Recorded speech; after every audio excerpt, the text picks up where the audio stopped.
Good afternoon. I'm Andrea Smith, Senior Lecturer of Business Law in the North Dakota State University College of Business and Faculty Fellow with the Sheila and Robert Challey Institute for Global Innovation and Growth. Welcome students, staff, faculty, members of the bench and bar, and community members to the first Menard Family Distinguished Speaker of the academic year. To commemorate Constitution Day, we are pleased to have Dr. David Bobb from the Bill of Rights Institute at NDSU on campus to speak about the meaning of opportunity in America today, especially in its civic and economic dimensions. He will talk about civic society and how the framers of the United States Constitution understood opportunity, as well as how their understanding informs our national debates about opportunity, liberty, and equality today. Dr. Bobb's remarks will be about 60 minutes, after which he has graciously agreed to a 30-minute Q&A. And during that time, audience members will be able to ask their questions, and a representative from Challey will be walking around with a microphone. After that, there'll be refreshments behind those curtains, so please join us for those as well. Dr. David Bobb joined the Bill of Rights Institute as president in 2013. A nationally recognized leader in civic education, he has worked for 25 years to build strong civic learning programs that engage the hearts and minds of young people.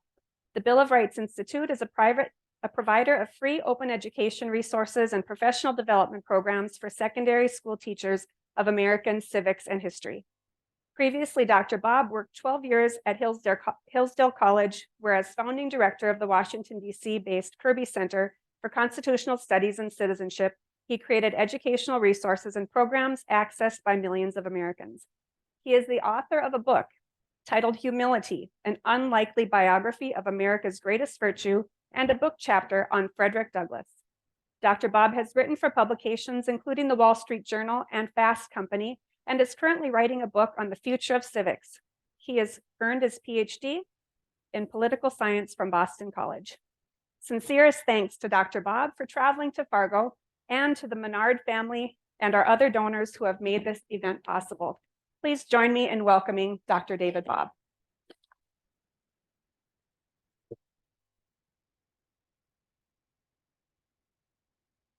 Well, thank you, Andrea, for that warm introduction, and to all of you for coming today. It's a pleasure to be here. I'm grateful to Andrea for the invitation, to Professor Bitson, to the Challey Institute here at North Dakota State University. Happy Constitution Day. I'm sure that all of you know that it's a few days early and that you've circled it on your calendars. You've had it circled for a while, right? It's actually Sunday, September 17th. And the reason that we mark Constitution Day on September 17th is that on that day in 1787, the framers of that document finished their handiwork. I don't know if any of you have been to Philadelphia to see the rather modest room in which the Declaration of Independence and the Constitution were debated. Anybody out there been there? Okay. So you know that it's not a very big space, and that during 4 long hot months from about the middle of May to the middle of September, there was no air conditioning, and all of the windows had to be kept shut. The Constitution would have been doomed if there had been Twitter or X, because the whole thing had to be kept a secret. Those deliberations were very cantankerous things. They very often narrowly broke down and the debates ended. But the men in that room persevered, and they came up with a product. And on September 17th, they decided that they were ready to vote and actually go to the next step. That next step was to send it out to the people, to the states, to ratify. And that was a long and difficult an arduous process of its own. What I'm going to do today is to talk a little bit with a point of departure in something famous that was said to have been said that day. Many of you have probably heard about this anecdote. When the Constitutional Convention adjourned and the delegates streamed out, there had been people positioned outside of what now is known as Independence Hall in Philadelphia. And Benjamin Franklin, who was the oldest delegate, was asked, so what'd you do? What'd you create? What are you giving us? What kind of government do we have? A republic, if you can keep it. That's what Franklin said. You know, I've often thought about those words. And today, as we think ahead, we're now only 3 years away from the United States of America as a constitutional republic, marking 250 years. What does it mean to keep a republic? What does it take to keep a republic? In a word, opportunity. There's a few more seats up front. Please feel free. I won't ask you to recite the whole of the Constitution, don't worry. There won't be a quiz, by the way, at the end of this. But you know, what does it take to keep our republic? It takes a sense of the power and strength of civil society. We have to understand what the Constitution was for.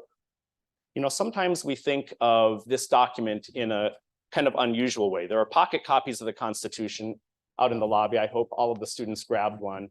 I work in Arlington, Virginia, not too far from Washington, D.C., just across the Potomac River. And you'll often have politicians wave a pocket copy of the Constitution. And the question is, what's really in there? What's it for? And my argument today is going to be on a couple of fronts, but what I'll suggest to you is that if we really understand the document, we understand that it prepared the way for opportunity for all. It prepared the conditions by which that opportunity would be available to all. And it did so by limiting government so that civil society could be limitless, so that civil society could be really expansive. And by civil society, I mean just those institutions that are outside of the direct control of the federal, state, or local government. So think especially about entrepreneurship and the business world. I know many of you in business. Think also of the charitable sector. Civil society is kind of a fancy poli-sci kind of term for the engine of progress in America. To make this argument, I'm going to ask you to come along with me on a journey. And we're going to focus on 5 stops. The first of them is 1776. We'll next go to 1787. I'm going to talk about a major speech that happened in 1852. And then we're going to fast forward to 1926. And then the 5th of those stops is 2026. I'd like to actually start there in the future, and then we'll kind of wind our way back and come back to the future. So fast forward, if you will, to July 4th, 2026. What happens on that day? America will turn 250 years old. It's called the semi-quincentennial, which is a mouthful, so for brevity's sake, we'll call it USA 250. If you think ahead to that date, what's it going to be? Will it be a cause for celebration? Will it be a cause for lament? Will it be a time of confusion? You know, you've probably heard a lot about polarization. And I might say a few things. We can certainly talk about that in the Q&A. But one of the things that right now, if you look at indicators in America that are way up over historic periods, we are a more polarized people.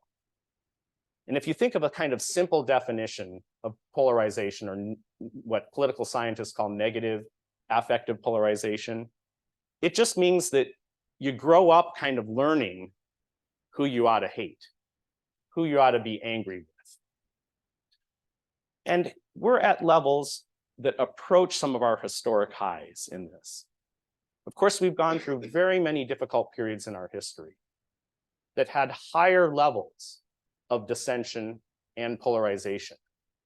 But right now, Americans, by and large, are feeling less together than at any other time than the 1960s and in the years leading up to the Civil War. We see at the organization where I work, the Bill of Rights Institute, polarization affect young people in really troubling ways. I don't know if any of you have experienced this or have seen it in younger siblings, or might have noted it even, say, 10 years ago when you were about 11 years old, because that's the age now that we're able to document that polarization is happening in young people. Let me give you 2 data points here. Back in the 1960s, spouses voted the same way for the same major political party about 56% of the time, give or take a few percentage points. Today, that figure hovers in the low 80s. That means that we're sorting ourselves by marriage into political agreement. What about intergenerational voting habits? You know, it's a time-honored tradition that kids might tend to vote differently than their parents, right? You might think those rates are pretty high, but in fact, they're coming more together. So it used to be that kids in the 1960s and 70s would vote at a rate of about 60% with their parents. Now that figure has risen to about 85%. So the apple's not falling very far from the tree. You could say, so what, right? Does that indicate something that's really problematic? I'd suggest to you that among the other factors that right now we're seeing way up in America, in addition to polarization, is loneliness, disconnectedness, a kind of politicization, and even hyper-partisanship. Now, something that has accompanied some of these things, and about which you have faculty here at North Dakota State University that have written some really interesting things on, is inequality of wealth and income. It's often thought of that the poor in America continue to get poorer and the rich get richer. That's not right. But what has been happening as of late, in particular, in the last 25, 40, 50 years, is that while the poor are gaining more wealth and are making economic progress, the rate at which they are doing that is eclipsed by the rate at which the wealthy are becoming very wealthy. And so there is a growing chasm in one way in equality. Now, what about factors that right now are going downward, right? So I just gave you a bunch of things that are way up, right? Politicization, polarization, loneliness, disconnectedness, and certain types of inequality, right? So what's going down? Well, you have religiosity, patriotism. Interesting studies that's been done over the years. If you do a survey of American adults, about 2/3 of American adults say that they are proud or very proud to be an American. And if you look at young Americans now aged 18 to 24, that figure falls to 1/3. Fully 1/3 of those who are 18 to 24 will say, I'm proud or very proud to be an American. But another third say, I'm not at all proud to be an American. Okay, so there's a gap there. There's also kind of a feeling of unity. When you look at different polls, people are feeling less connected. And here, a rather notable one, something else that is way down, is our confidence about the future. I had occasion recently to swear in the members of Boys Nation, run by the American Legion. And I had a conversation with them. There were 2 from each state, including North Dakota. And I asked the young men if they were worried about our future. And every hand went up. Now, I don't have a comparative data set from 25 years ago or 50 years ago. But when polls are done, young people, like the students, you all who are here, tell researchers that they're very worried about the American future. And one thing that Gallup has done for quite a few years is ask Americans, do you feel like the next generation is going to have a better life and more opportunity than you have. Here's from October of 22, a report from Gallup. Only 42% of US adults think it is very or somewhat likely that today's young people will do better economically than their parents. So that's 42%, right? 2 out of 5 are saying that. That's an 18 percentage point drop since 2019. Now, to put it a different way, if you have an 18 percentage point drop in your grade, you have gone from an A to a C. So it's not percent, it's percentage. That's a hollowing out of confidence. That's not good. Now, I'm not going to end with all of this kind of parade of horribles, because I come here today to actually celebrate our Constitution. You might wonder, well, you're doing a really good job of that, because now you've given us a bunch of things that seem pretty dismal. But in fact, I think there's a way that we can redress these things. And some of those things that are down, we can move in the opposite direction. Some of those things that are up that we don't want to be, we can move in the opposite direction. And I'd like to go to a place in American history. So that was 2026, right? What's it going to be? What are you going to make it, right? That's one of the main things that we have to grapple with here. Let's go back to 1776. We sometimes imagine a world of great difficulty ahead of us. But put yourself in the position of those who were fighting the American Revolution.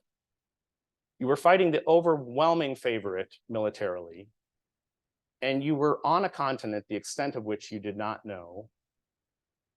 And it looked like about the time that they're getting ready to declare independence, that was signing for each of those signatories their death warrant. Think of what that took. The Declaration of Independence is a pretty short document. You all have a copy of it.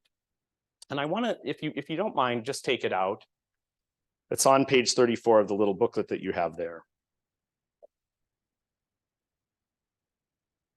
Thomas Jefferson was 33 years old when he wrote the draft. He admitted freely in his correspondence that he was cribbing from different sources, and he said, among them are Aristotle, Cicero, Locke, and Sidney. And he told us kind of what he was thinking about.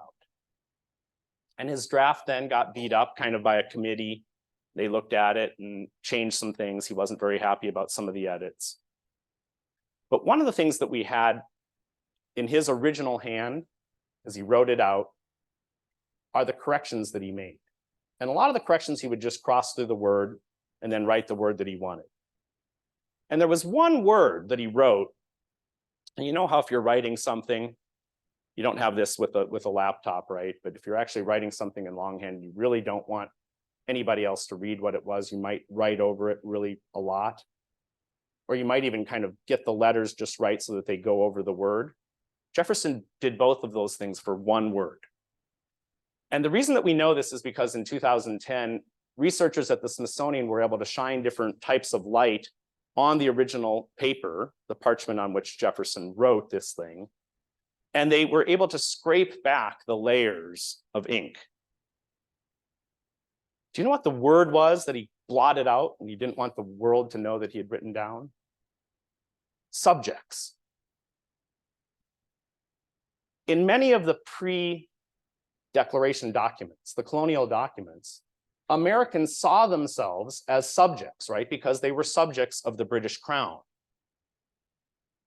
What he wrote in its place was citizens. And that's a pretty cool thing. Because what he was saying is, we have a new status. And we're going to announce to the world that we have a new status. And we're going to furthermore say and lay down the principle that all human beings are created equal. That principle was at the cornerstone of the Declaration of Independence. if you look at the wording of the document there, look at the second paragraph. We hold these truths to be self-evident, that all men are created equal, that they are endowed by their creator with certain unalienable rights, that among these are life, liberty, and the pursuit of happiness. That to secure these rights, governments are instituted among men, deriving their just powers from the consent of the governed. So what Jefferson is trying to say here is something pretty profound that had never been said before, which is that however far off they were in realizing this promise for especially people of African descent, and for others, including women, the principle that was laid down here set in motion the idea that human beings were equal in their rights, and that they were equal in their rights because of the equal dignity that they had before their creator. And that the purpose of government is not to dole out rights based on blood, based on status, based on how much money you have, based on whether you knew the king or not, but rather on a new basis. And that was a revolutionary idea.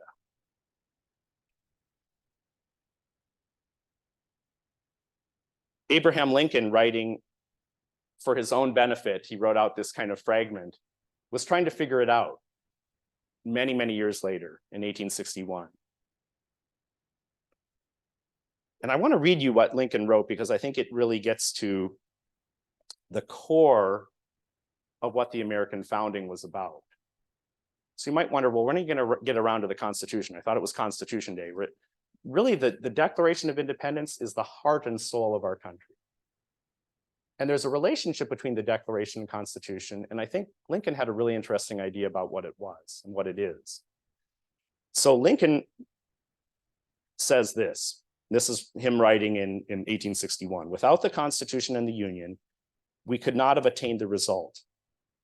But even these are not the primary cause of our great prosperity.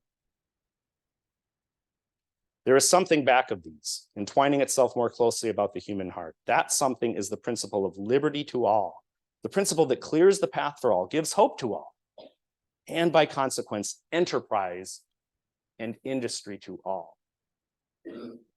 What he's saying is, there's this document, the Declaration of Independence. You might have learned about it in 5th grade. Maybe you happened upon it again in 8th grade, or had to, for those of you who had AP history or history class in high school, read that second paragraph.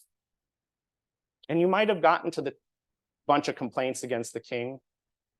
What Lincoln is suggesting here is that there was a philosophical argument, really, in the Declaration of Independence. And if we take it seriously, it helps us understand what America really is. Let me read the rest of what Lincoln wrote.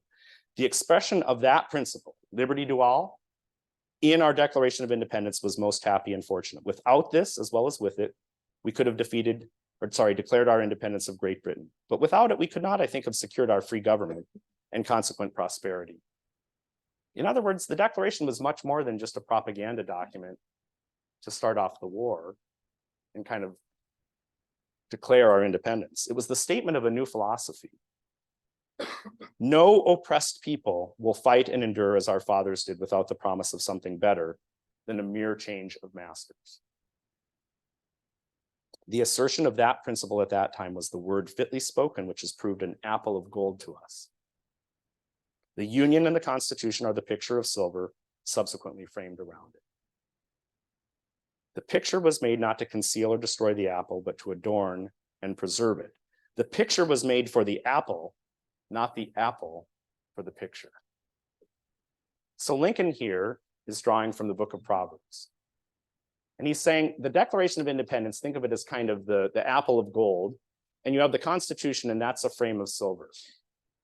So you frame the apple of gold. The apple is the thing that matters most.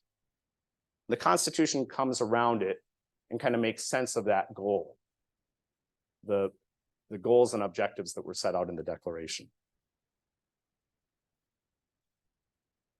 Lincoln's further argument is that the relationship between those two not just the pieces of paper that they were written on, right?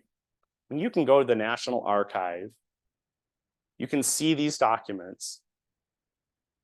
And when you do, you realize, you know what? They're pieces of paper. What James Madison called parchment barrier, right?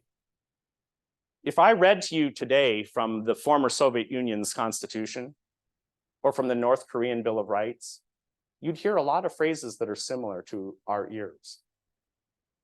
But those things don't mean anything, right? The Soviet constitution didn't actually uphold rights. The North Korean one doesn't. And yet ours has come to mean something. For millions of people around the world that have come here from other countries whose constitutions were only as good as the paper they were printed on.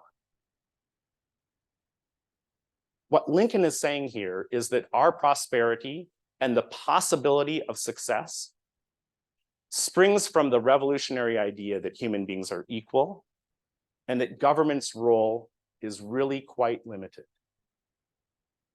Now, government has to be strong to do the things that it's supposed to do, right? But the things that it's not supposed to do, it better stay out of, or else it's going to not do a very good job with the things it has to do. It's a pretty simple argument in one way. So that's 1776. Let's go to our second stage kind of in our journey here to 1787. The Constitution, I'm going to argue, flows from that argument in the Declaration. It's a pretty revolutionary document. And we yet tend to think it kind of like a pretty predictable, almost boring thing. You know, it doesn't have the poetry of the Declaration. It has all these articles and clauses and sections, and they can be hard to understand, right? If you've sat down and tried to make sense of the 14th Amendment, you know what I'm talking about. You know, the first article with all of its clauses. These things can seem kind of technical almost, right? Leave it to the lawyers, they'll figure it out. But in fact, the Constitution was written so that it would be understood. It's pretty short. If you haven't read it before, take a half an hour and you'll be able to get through everything, including all of the amendments. I had a friend who taught in Michigan high school at the state's largest high school. And every year on Constitution Day, he would have his class stand, each as they read one clause of the Constitution. And at the end of that reading out loud, they would have a party. And they'd celebrate the Constitution. Thought that was a pretty good idea. What happened with the Constitution can seem kind of like it was more prose than poetry. But in fact, what I'd argue is that they're continuing along the same lines. They're recognizing that the revolutionary kind of move that the Declaration makes to say that human beings are equal and we're going to put that at the cornerstone of our regime, we got to really understand who human beings are. So I want to start with a quotation about from James Madison and then tell you a little bit about Madison's role in creating this document. So Madison wrote this: "As there is a degree of depravity in mankind which requires a certain degree of circumspection and distrust, so there are other qualities in human nature which justify a certain portion of esteem and confidence. Republican government, small r Republican, representative government, presupposes the existence of these qualities in a higher degree than any other form." So I don't know if any of you have read the Federalist, sometimes called the Federalist Papers, or if you've spent much time thinking about the men and women who made the Declaration and the Constitution. But sometimes they, kind of like their Puritan forebears, are portrayed as a bunch of dour folks who didn't have a very high view of human beings. And I think that's wrong. In that passage that I just read you, what they said is that humans have some of the divine and they have some of the beastly. They're mixed. They're kind of mixture, right, of good and bad. And that every one of us is prone to do bad things. You got to build government with that in mind, right? That left to our own devices, we can be pretty cruel, we can be unkind, we can be greedy, we can steal from one another, all of that. But the American way of life, the American experiment in self-government, is premised on something else. And that is that the possibility that human beings might be able to govern themselves based on reason. And for the founders, they thought this is a long shot. This is a big bet. This is the biggest bet in history, in fact. Because when they looked back, and they were really good students of history, they'd say most human societies have been governed by what Publius called accident and force, right? Think of what existence was like in the year 959. Think of it throughout most of civilization, right? Most of known human history, people did not have anything approximating rights. And they had no claim on the authorities.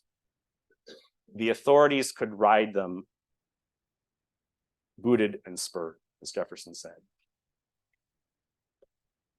So you come around to the big bet that the American founders made, and what they're saying is, look, we have an opportunity to do something completely and radically different. And if we get it right, we'll be the only country that ever gets it right, maybe. And if we get it right at scale, we can create not only economic prosperity, but civil society that really lets us solve problems and seek solutions. And actually do things like end human bondage and slavery. Now, I've quoted Madison a couple of times, and I want to bring him up because I think his is an interesting story, and especially for those of you who are students, I want to tell you about his early life and kind of how he came to be the person that he came to be. So Madison was born into wealth. He was one of 12 kids. He grew up with the benefit of having enslaved people around and helping him, even so much as to accompany him on his way to college. He went to college at what now is Princeton University. He did it in quick time. He stayed on a 5th semester with the president of the university to learn what was his 5th language, Hebrew. Madison couldn't figure it out if he wanted to be an attorney or if he wanted to be a minister. He thought neither. And so after graduation, he went back home where he was pulled in by his parents to tutor his younger siblings. And he was distraught about this. He really hated it. He would write his friends who went off to get fancy jobs and live outside of their home communities and said, you got to tell me about your life because right now mine is terrible. I'm bored. I don't know what I'm going to do with my life. That was Madison. Kind of an inauspicious beginning, right? He was about 20 years old, 21. And what happened, which I think is so fascinating, is he started recognizing that maybe there was an orbit beyond his own. He started thinking beyond his own horizon. And he looked one county over and he heard about people that he didn't know very well, but they were Baptists. Now, he was part of the Anglican establishment in Virginia. And that was the very privileged position to be in. At that time, in our pre-constitutional history, there were established religions, and the Church of England, the Anglican Church in America, got taxpayer funding and special privileges. And if you were any other faith, it wasn't good. In some cases, Baptists could even be hauled into jail and beaten. And James Madison, young Jimmy Madison, started to see this and hear about it and wondered, why is that happening? That seems wrong, right? And he started thinking about this in a really interesting way. He said, maybe I can find what I believe in and my cause if I start standing in the gap for people whose rights are being systematically stripped from them. And so he decided to start in on a political career.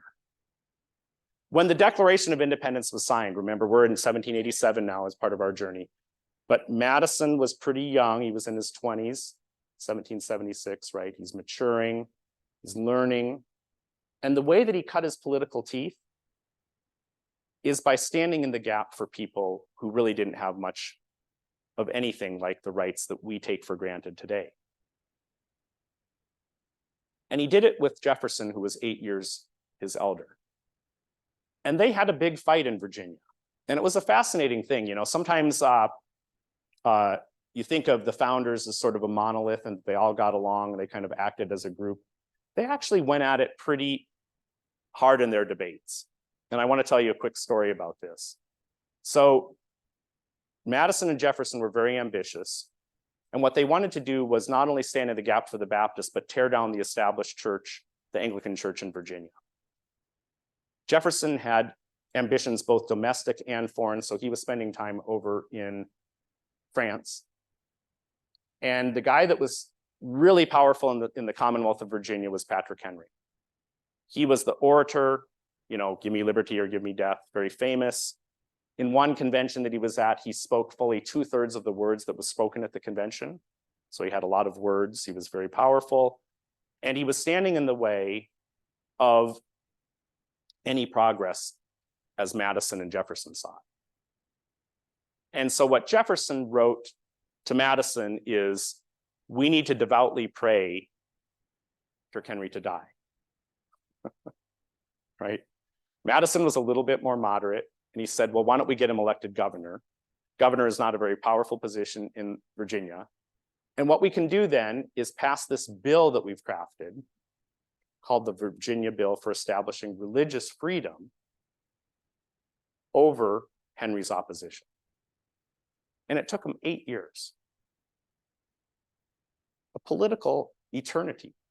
But they were patient and they built a coalition and they figured out, you know what we want to do is protect religion because it's so precious. The state ought not to control it.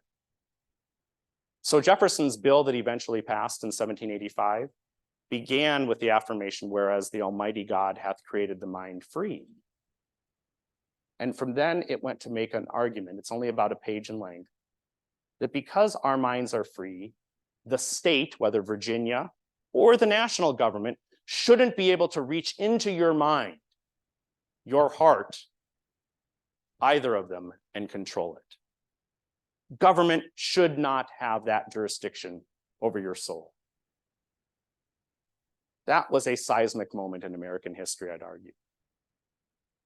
Now, that pitched battle, the founders had that dissension, but they were able in other ways to come together. Some other ways they were apart. But what Madison took from that is the political skill, the kind of grit that he later took into writing and crafting the Constitution. So I told you about the 4 long hot months in Philadelphia. James Madison was like these guys here in the front row. They marched right into the front row and they said, we're going to occupy these seats, right? And he was right there the whole time. Do you know who was sitting in the seats here? There was one person, and that was George Washington. George Washington was elected the president of the convention. And his presence, largely silent, he said hardly a word throughout the whole 4 months, reassured everybody that as they were engaging in all of their kind of turmoil and nervous energy, trying to figure out solutions and trading and all the kind of things that went into the creation of the Constitution, there was that steady presence. Washington showed up at the thing because Madison wrote a letter to everybody when he was inviting them to come to the Constitutional Convention and said, I'm pretty sure that George Washington is going to be able to be there, but I sure want you there. Will you come? And it was a really big deal for Washington to show up, right? Because Washington had won the American independence by being general and being away from his home for about 2,000 days, something like that. Extraordinary achievement. He was the best known figure in all of the land, and his reputation was on the line. We think of the Constitution and the Declaration and the whole sweep of history here as kind of like, well, of course they were going to do it. But at the time, you know, the historian David McCullough says, it's not like the founders sat around saying, isn't it great being the founders, right? They didn't know. They did not know if what they were doing was going to succeed. So when George Washington got the invitation to come to the Constitutional Convention, initially he said, no, I'm not going to commit. I got to see and make sure that the right kind of people are going to show up. I don't want to put my name to anything that's going to be subpar.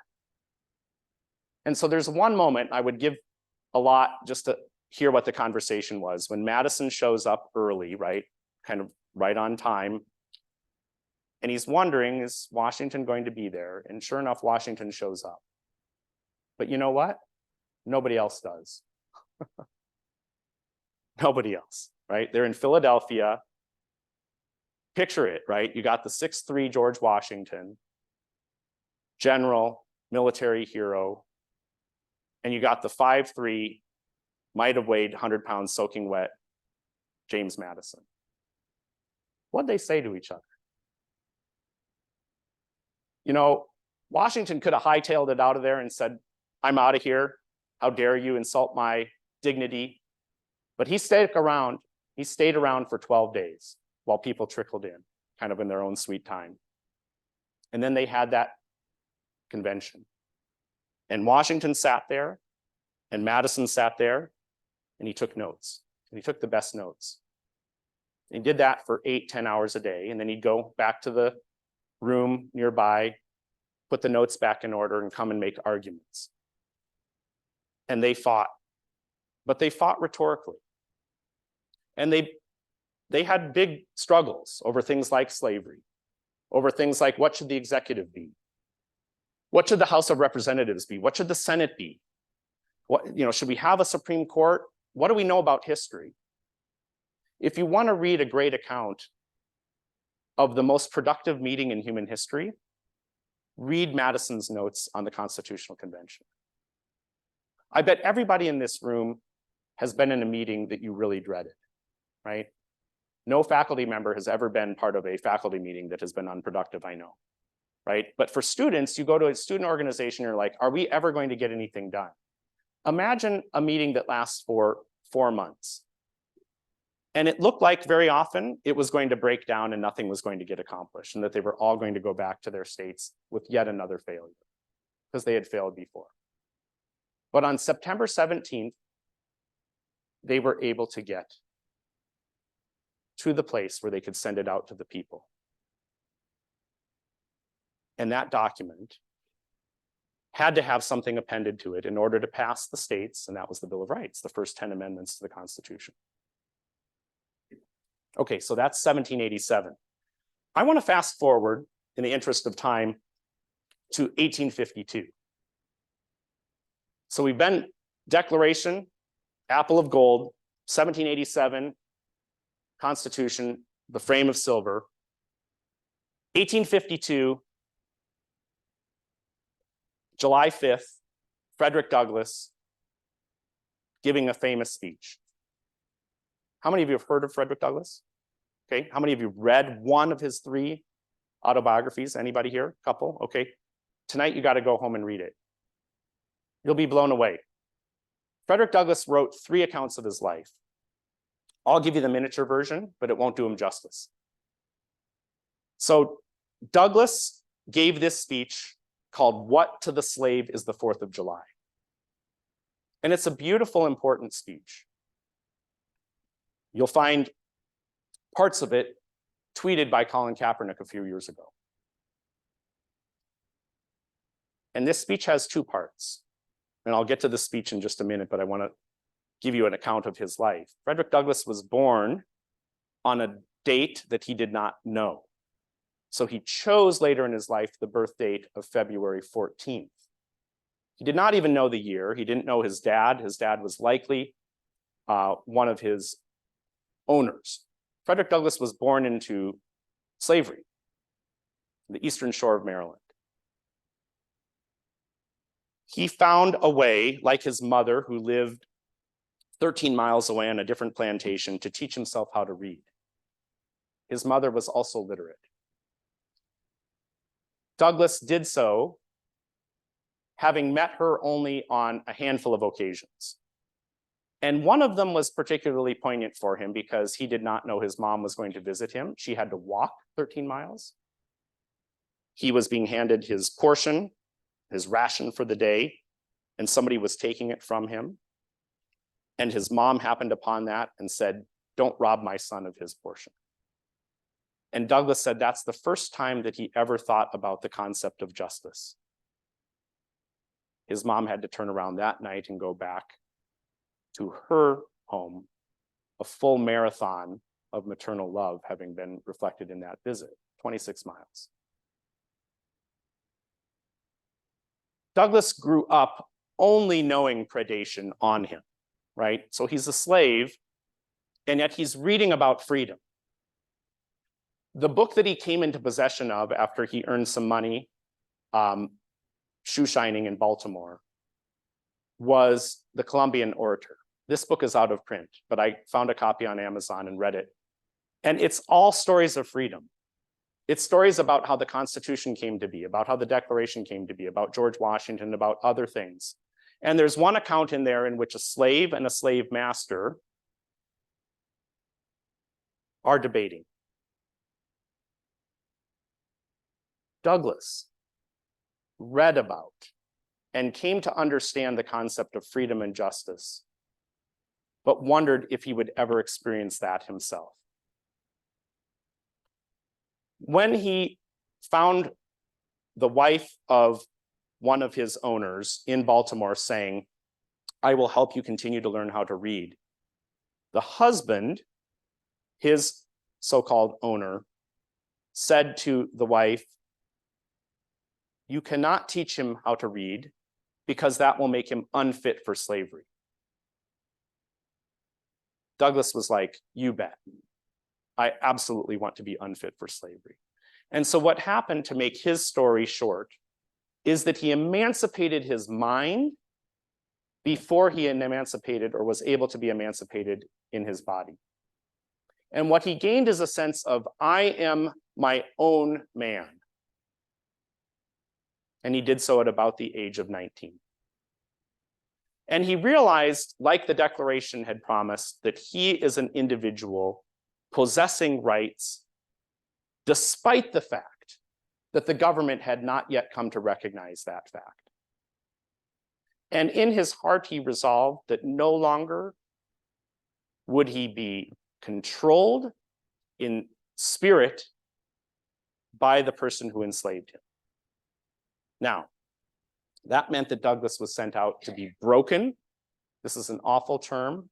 Edward Covey, the man who was charged with breaking him, would daily beat him up, savagely, brutally. And Douglas endured those for a while. And as this stirring of freedom and justice in his heart grew, what he said one day was, "I am not going to take it." And he fought that guy. And he fought him for hours. And he won. And he could have killed the guy, but he didn't.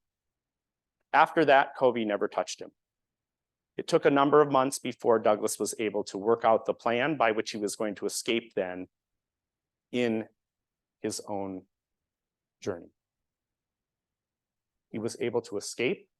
He went up north, New York, Massachusetts, became a famous orator, and came into a school of thought led by the abolitionist William Lloyd Garrison. Now, Garrison believed that the Constitution of the United States was a compact with the devil, that it was an abhorrent document, and that all of politics was dirty. You could have no compromise at all on the issue of slavery, and that the Constitution compromised away all of the morality, all of the moral argument. And so the Garrisonian school basically said that the Constitution was a compact with the devil. Now, Douglas was very thoughtful, and even though he was kind of with this school and with this very famous orator and abolitionist, and as he became more and more famous in the United States, he had started his own newspaper. And Douglas came around to the view, having read the Constitutional Convention debate notes that I mentioned, having read the Declaration itself, that rather than being a compact with the devil, blood-soaked covenant, that the Constitution was actually what Douglas called a glorious liberty document. That the parts of slavery were kind of like a scaffolding that could later be taken down by subsequent generations. And Douglas announced in his own newspaper that he had started his change of opinion. That he was coming around to this view that I've made an argument for tonight, which is that the Constitution and the Declaration taken together are actually the biggest source of opportunity for all that human beings have ever known. Now, he lost his friendship with Garrison. He got in a lot of fights politically. And then he's coming around to this place where he's giving this famous speech. And I won't quote from it, but it's a brilliant speech. And the first half is what Colin Kaepernick quoted. And it basically says, no country has ever betrayed more of its original purpose than the United States of America has. And that betrayal has hurt me deeply. The second half of the speech is different. That didn't get tweeted. The second half is when Douglas says, and I'll tell you what, I'm mad, I'm angry, I feel alienated from America's founding. I don't feel like they saw me at all. But what they did do is put into place the means by which people like me could make an argument that says that all human beings are created equal and we deserve to be treated with dignity. And he said, that's what I'm going to fight for. And he called that promise of liberty to all and equality for all the saving principles. The saving principles. And he said, let's stake our existence, our future, on those ideas. Okay, so 1776, 1787, 1852, what to the slave is the 4th of July. Fast forward to 1926. This is our fourth stop, and then we'll come back to 2026. We'll go back to the future. So you have, in 1926, a very different kind of person, Calvin Coolidge, President of the United States, silent Cal, quiet, a man of few words, had to give a speech. The United States was turning 150 years old. And what I find interesting about the speech that he gave is that he said, you know, all that stuff about the Declaration and the Constitution, if that's true, then that's final. And I think that's a really interesting thing to say.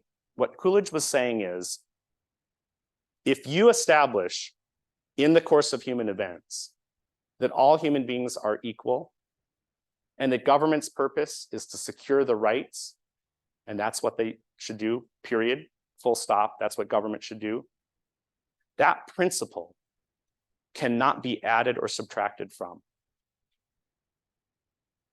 And I think Coolidge was right.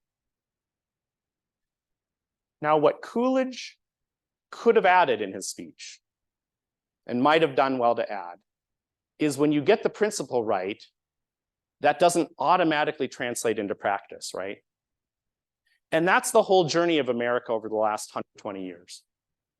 We've had to recognize that just because we had the right principle did not mean that we had put into practice the giving of equality to those who had been enslaved, and to women, and to others who had been denied the rights properly owed them by the Constitution. So the argument of the abolitionists, including Douglas, and the civil rights leaders repaired back to the principles of 1776. You know, we just celebrated the 60th anniversary of the March on Washington, MLK's famous speech. John Lewis's speech is less well known, but what John Lewis said at that day is that we have to fight for the principles of 1776. Fight the revolution of 1776. When Seneca Falls met to consider extending the franchise to women, they repaired back to the Declaration of Independence. And what I'd suggest to you by way of closing today, and then we can take lots of questions and would love for to students to jump right in. If we land at 2026, July 4th, picture again, what are you going to do? What are you going to do between now and then? You want to graduate, right? You want to get a job. What do you want to do to build into the promise of this country? Because all those things that I mentioned, the parade of horribles regarding politicization and polarization and our disconnectedness, our loneliness, they really are going to be solved by you. And it's going to take concrete action. I'd like to offer just a couple of quick suggestions. When you think about who you're going to hang out with this year, seek out people with whom you disagree. Form a friendship with somebody that you maybe don't even like the way that they think about a lot of issues. Do something bold like that. Resist the kind of big sort that we've done in this country where we only hang out with people that agree with us. That's really hard to do. Seek out publications that challenge your point of view. Don't go for the easy dopamine fix, right? All of your algorithms are set to one point, and that is feeding the things that you agree. Feeding the things that you already believe. There's no algorithm that I know of right now that's set out to contradict you. You have to do that. And by contradict, I mean seek out views that are different to your own. This seems like a very simple thing, but if we all start doing this, what it will do is actually, this is the most important depolarization agent. And it will also help us to stand down from making everything about politics.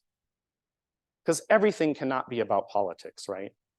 I started by saying I was going to make an argument, and that is that the Constitution created a form of government based on human equality and liberty, and that it had created lots of room for civil society. Civil society is the place where we're going to solve our problems. I do not think they are mainly going to come, the solutions to all of the problems that we talked about at the outset, from Washington, D.C. I don't even think they're going to come from Bismarck. I think they're going to come from the people who, like yourselves, actually think about how to put together businesses, how to put together philanthropic efforts to solve the most pressing problems. And I'd encourage you to take up that task and to do it quickly. Because the question that we have to face on July 4th, 2026 is, do we have another 250? Do we have another 100? Do we have another 10 years? I think we do. And I think we have a bright future ahead of us. Let me stop there, and I'll be happy to talk and hear the questions and thoughts that you all have. Thank you.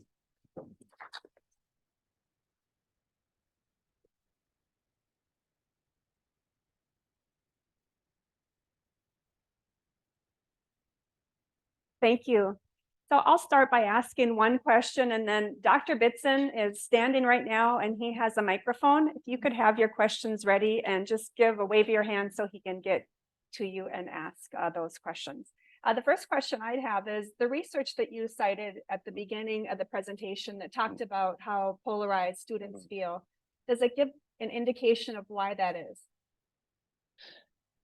Yeah, there's quite a few, as with most things, there's a multi factorial kind of explanation, not just one thing. But I think it's part of that big sort. We tend to stick with people, live with people, worship with people, socialize with people who reinforce the views that we have. And what happens with that kind of a thing is that when all the issues that we're addressing kind of across the spectrum have a hyper politicization and a hyper partisanship, what we tend to do is to start thinking about ourselves in terms of who we're not. So you learn pretty quickly on an issue like masking, for example. Well, at least I'm not like the other group, right? At least I'm not like that group. Or think of any of the most kind of Think of the hardest things that when you sit down at Thanksgiving, you really don't want to open up that can of worms, right? And you think about then how quickly it is that we divide into two opposite camps where you automatically and very quickly come to a conclusion that if the person holds that view, they are almost dead to you. And so the problem with polarization and negative affective polarization is that we grow up, and this is what I mentioned about the 11-year-olds who are kind of learning who they don't like or who they should really dislike, is that you lose that ability to think critically. And so I would suggest to you, and this isn't just because I'm in civic education, that one of the things that we have failed to do is to have a spirit of iron sharpens iron in our elementary and secondary classrooms. And I don't know how many of you had teachers. I was grateful to have one because I was kind of like that kid that was a little too confident in my own political viewpoint. And my teacher set me back, not in a mean way, but said, have you thought about this? Have you read this? Get off that easy bumper sticker sloganeering. Think about a different opinion. And this teacher was able to stir in his classroom a lot of that kind of debate. And right now, we're in places where you rarely have to encounter in a given day people that disagree with you. And our media consumption and our kind of every part of our life has created this kind of bubble mentality. So we got to break out of the bubbles, or else we're going to continue to be more and more polarized. That's the problem.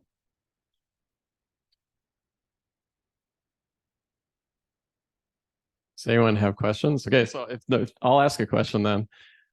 So I want to ask a question about just the Constitution in general and the amendments. So the 10th Amendment says that anything, I mean, this is, you're an expert on it, but just roughly paraphrasing, saying that rights are that are not given to the federal government explicitly in the Constitution go to the states and the people. So are you concerned that and you talked about this at the end a little bit, talking about that solutions are going to come from, civil society, not from government. Mm-hmm. But it seems like people are looking to the federal government to solve all of our problems. And the federal government seems more than willing to, go ahead and do things that maybe it's not supposed to do. So is that something that concerns you at all today?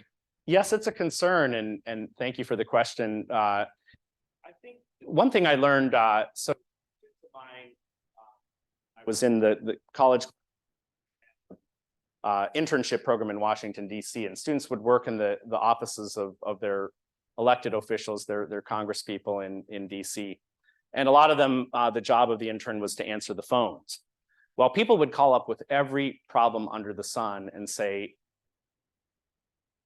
am I calling the right place for this solution? But they would just say, I have a pothole, would you please solve it?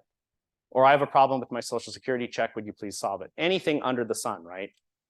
And so I think the pragmatic view kind of most people is, if we have a problem, we got to figure out how are we going to solve it? And we don't think mainly about federalism, right? That's an abstract concept. That's what the 10th Amendment is about.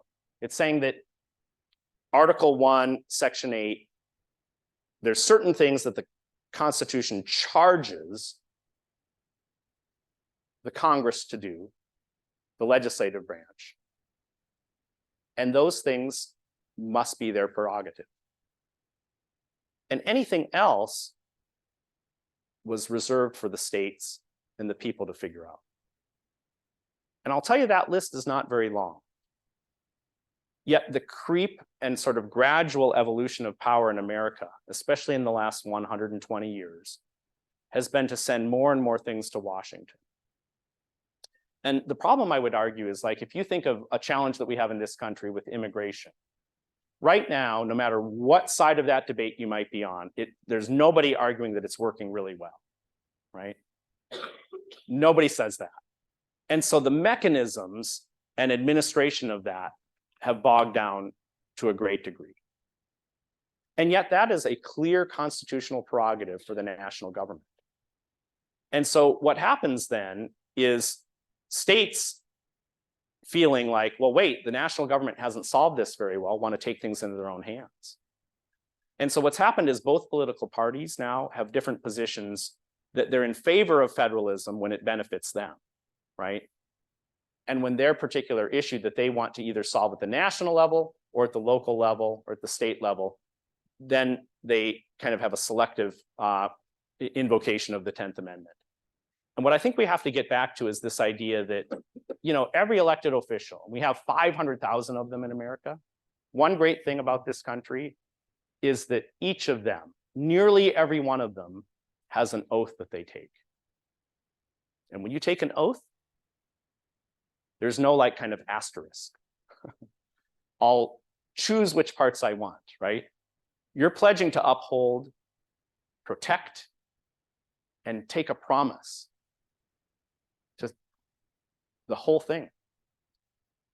And what I think we have to get out of, and this I would encourage you as you think about accountability, right? Because it's what you all who are coming of age now, you're eligible to not only vote, but to exercise all of the privileges and responsibilities of what Thomas Jefferson called everyday citizenship, right?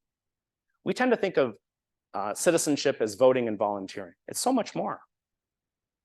It's way more than that. Anybody that's been involved in 4-H or Future Farmers or different associations, right? Maybe writing for the newspaper here. That all is a very important part of being a citizen. Holding elected officials accountable and asking them about things like the 10th Amendment. Have a conversation like that. Do you know it? Because a lot of politicians raise that pocket copy of the Constitution, but my experience in working with hundreds of them over the years in Washington, D.C., is that very few of them actually know it. And that's something that I'll say about both parties. No party right now has a clear picture of what constitutional governance should look like. And it's about time that they get right with the Constitution. That actually leads very well into my question, which Thomas Jefferson was a big proponent of redrafting founding documents generationally. I was going to ask what your opinion on that was, and do you think it would be possible in today's environment? Right. Yeah, so that's one of those things. Remember I mentioned the correspondence between Jefferson and Madison, and Jefferson would write these kind of out there things like, we got to pray for Patrick Henry to die. That's one of the things he wrote, I think, in his correspondence to Madison, actually, that we should have very frequent, you know, even generational rewriting of this thing. So it wouldn't work. It doesn't work when you look at countries that go through their constitutions kind of like they're a periodical. It doesn't work, right? I mean, one of the frustrating things about our constitutional system of governance is that there have been more than 10,000 amendments proposed, and we only have 27 of them. That's not a very high batting average, right? It was made intentionally very difficult to amend the Constitution.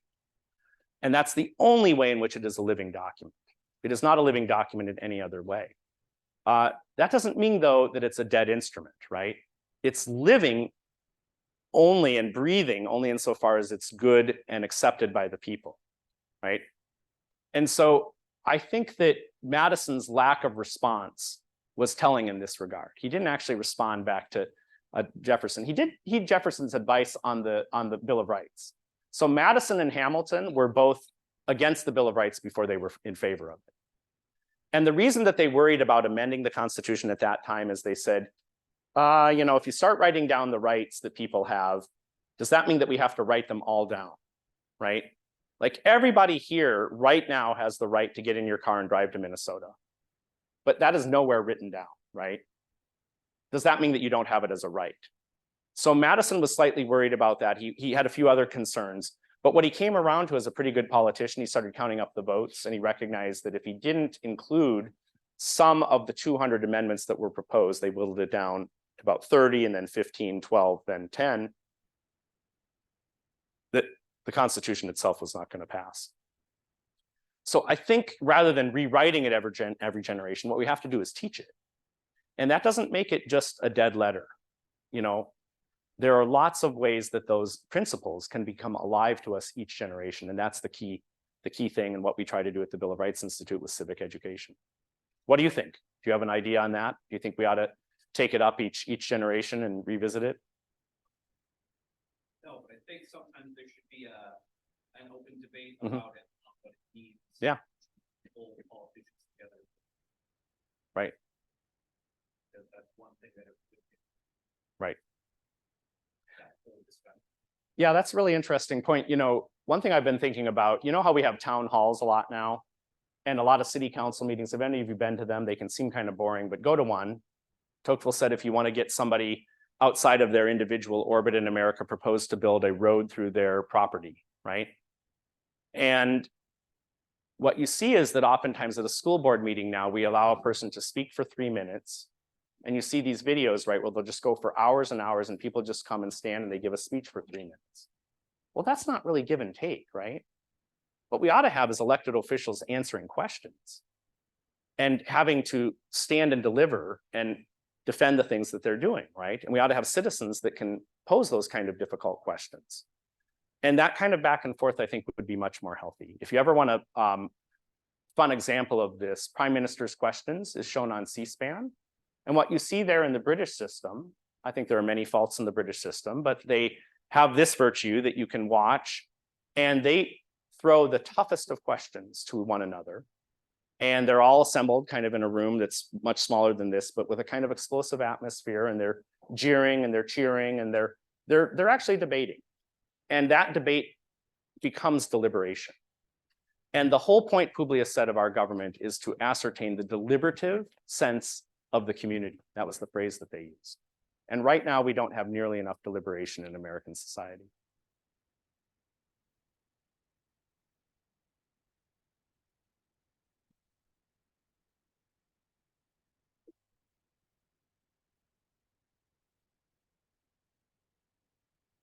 Thank you. Assuming we don't make it 250 more Mhm. after the next anniversary, what do you think it is that causes it to fail? Many people right now in the kind of punditocracy are saying that we're already in a cold civil war. I don't see that we're going to have a systematic taking up of arms or states seceding. But what you could see is that the self-sorting that continues to happen affects such a major divide that people feel so alienated from one another that despite the lack of formal separation, we effectively are operating as two or more nations. So that's one thing. Another thing that we haven't talked about very much for those of you who are interested in public policy is the state of our economic prosperity.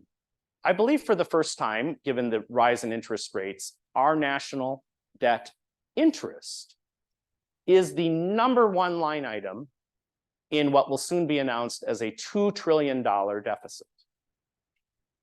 Now, you have many economists here, and you can speak to them about sustainability. We are not bankrupt as a country. The assets of America are absolutely immense, and that's the great thing. But you cannot continue down a path in which you have deficits as far as you can see without a reckoning. Because it's not just the deficits that the national government is running up. We have about $147, $150 trillion, call it, in unfunded liabilities for pensions and other things. So that's another thing that can precipitate a collapse. And we've seen that in other empires. You know, one of the fascinating things, if you're a student of history, if you go and read, you know, those notes from Madison in the Constitutional Convention, that very productive meeting that I talked about, 4-month meeting, you can also read their letters back and forth.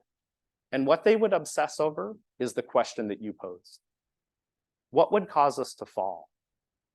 The other big thing that they worried about a lot is the issue of standing armies or an overextension of an empire. And that has to do with our foreign relations. So Rome fell for a lot of different reasons, and historians will debate forever what those things were.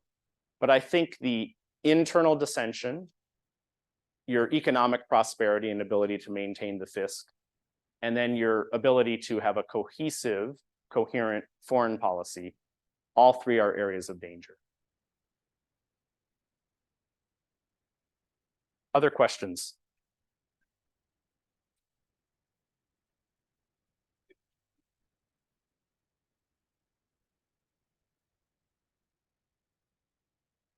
Well, thank you for being here. Can you hear me? Yeah.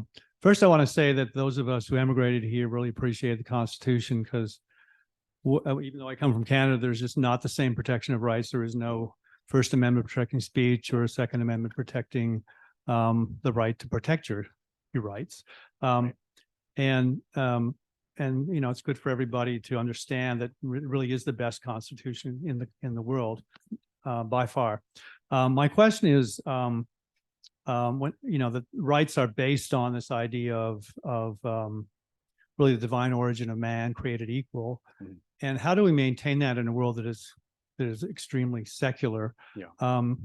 You know, I mean, that idea comes out of the Judeo-Christian tradition. It took until 1807 until slavery was declared illegal in the British Empire. It took 1864 here. Right. It was a long battle, but we got here because that is a contradiction. Yeah. Where other places it is not, right?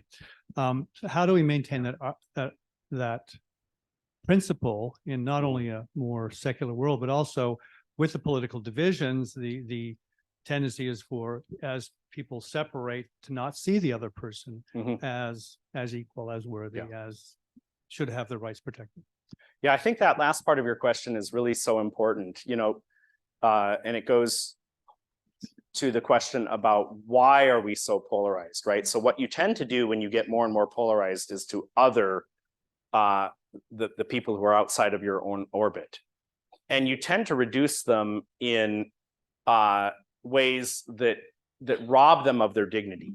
So one of the things that I track and have seen an alarming increase in is both sides using references to the other as if they're vermin, insects, or not even American, right? Those are frequent things now that both sides are throwing back and forth to each other.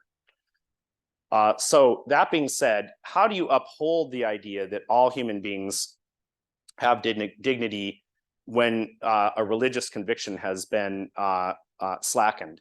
And I think here the founders had an ingenious solution, because what they were doing is they were, even though immersed in a culture, and many of them themselves in their own belief system, they affirmed a God who was active in the affairs of human beings, right? Even Jefferson was a deist of a kind that did not hold against the existence of God. He had a heterodox view, right? In fact, he pulled together his own version of the Bible, and he cut out all of the references to miracles and the divinity of Christ. And that copy of the Bible he gave to his nephew. He did not publicize the fact that he had done a cut and paste job to the Bible, because that would not play very well electorally. However, news got out about that, and that became a major issue in the election of 1800. So there was difference of opinion, right? But the Declaration affirms the existence of God 4 times. The Constitution has no reference to God. That does not mean that it was a godless constitution, but it does suggest to you what Publius later said, that there is no particle of spiritual jurisdiction in the presidency. Isn't that a beautiful phrase? In other words, think of it today. There was a controversy, right? But King Charles III is the head of the Church of England. Now that is a moribund institution, in part because it's an official church, right? It is the state's church. And the founders, I think, had a lot of wisdom in saying, we are not going to have an official church. And that logic helped lead to the ending of those state churches, like the ones that Jefferson, and the one that in Virginia that Jefferson and Madison fought against. Now, what does that have to do with your question? I think the logic at work there is to say that whether you are a believer in God or you do not, everybody in America has to admit that they are not God. They are not infallible. They are not all-powerful. And if you can come to that admission, you can put yourself in the constitutional regime. You can be a citizen of the United States. You can be a believer in the Declaration of Independence. And I think that's what the consensus view among the founders was, that we could not have a civilization in America that would openly scoff and disdain the belief of those who believe in God. That is untenable. But you also cannot make the state enforce and have an official religion. That does not mean that religion and politics have nothing to do with each other, nor does it mean that there is a separation of church and state in the way that it's often taught. But it does mean that you can come to a place where believer and non-believer can affirm the dignity of the human being and say that government should be limited. That, I think, is one way that we have to rebuild today, and not fight it along the ways of, say, a kind of growing nationalism that would suggest that in order to get back to the principles of the American founding, we need to have a kind of Christian nationalism. I think that's a very bad idea, in fact. And I think that that runs contrary to the precepts of religion and to the precepts of good politics. At the same time, you know, we're not going to solve our way out of the mess that we're in with resentment. And I think that's the kind of thing that we're facing right now, where there's a lot of resentment out there. People feel kind of like Douglas did, right? Maybe some of you feel that way tonight, right? You're wondering, does the American founding really see me? Do I have a place in this thing? And what I'd encourage you to do is to read Douglas. Because one of the things that he had to grapple with is, it seems like this whole country was arrayed against me, and that nobody at its beginning thought a second thing about people like me. When I taught in Washington, D.C., would walk from the nation's capital with students to Freedman Park, where there's a statue of Lincoln. And Lincoln is depicted there manumitting, releasing 2 slaves from bondage. The speaker at that park when it was opened was Frederick Douglass.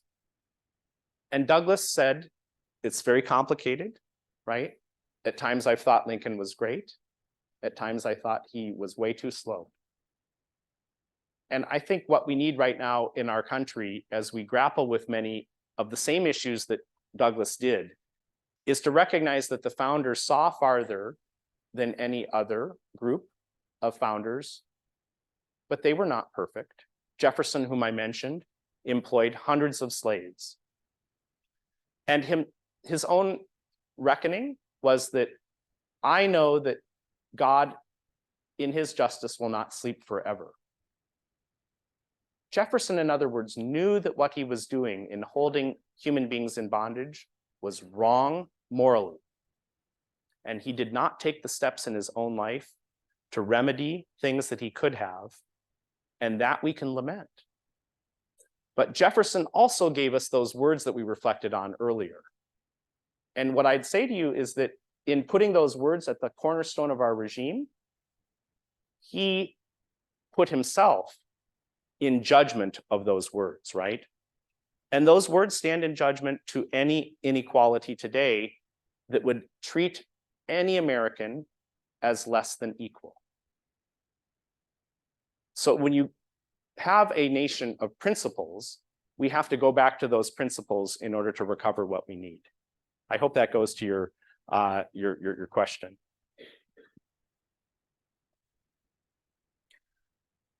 I'm surprised frequently about how many people don't really understand what life was like back when this country was founded around the world, and how so many people around the world were betting that this would be a failure.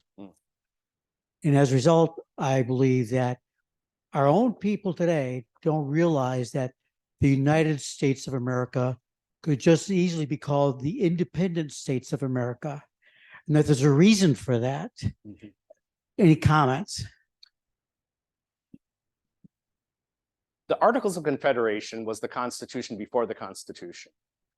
And it had that idea of the independent states, and it didn't work. There's a map of the United States in the earliest days under the Articles, and what each of the East Coast states would do is just extend their line all the way to the other coast. We didn't know what was on the other coast at that time, but Virginians just laid claim and said, we'll get all of it until the other side, whatever's over there, right? And the Articles had no way to adjudicate those disputes. It required unanimity for any action of consequence and supermajorities for others. It bogged down for reasons that Madison articulated to George Washington in a pretty devastating takedown of the Articles. And so I do think that while some like Mason and Henry and others recoiled at the strength of the national government in the original Constitution, it actually was done for pretty sound reasons. And that you're right that initially we did say things like the United States of America are rather than is. So that changed over the years. But the logic at work, I think, in the movement from the Articles to the Constitution was that we needed a strong enough national government. And, you know, Madison didn't get a lot of the stuff that he wanted. He wanted Congress to be able to have a veto on any state law. That's pretty radical, right? Glad he didn't get that, right? That was good. He didn't get most of what he wanted in the Constitutional Convention. He was on the losing end of most votes. Most everybody was on the losing end, right? That's compromise. And the compromise that we came up with was a pretty strong national government, but it was nothing like the omnicompetent state of today. And so I think the gradual evolution that we've seen where more and more authority is given to Washington, D.C. has been a bad thing, not for any partisan reasons, but because there is no government capable of doing all of the things that we expect our national government now to do. It is not possible. And federalism, the separation of powers, the original construction of the Constitution recognized that impossibility. And that's why it said of any government, we got to cabin the authority that they have, because when you unleash the genius of the American people, they will solve stuff. They will figure it out. It will be hard. It's not anarchy, but it is unleashing that power of civil society. And that's where the largest portion of our problem solving has come over our history. Thank you. I'd like to just take a moment to thank the food preparers, and please be reminded we have food for a lot of people. So if you could take either route behind that curtain and join us for food and conversation. I'd like to thank the staff at the Memorial Union, John, Tate, and Allison with the Challey Institute, the Menard family, and other donors. And finally, please join me in thanking Dr. Bobb for being with us today.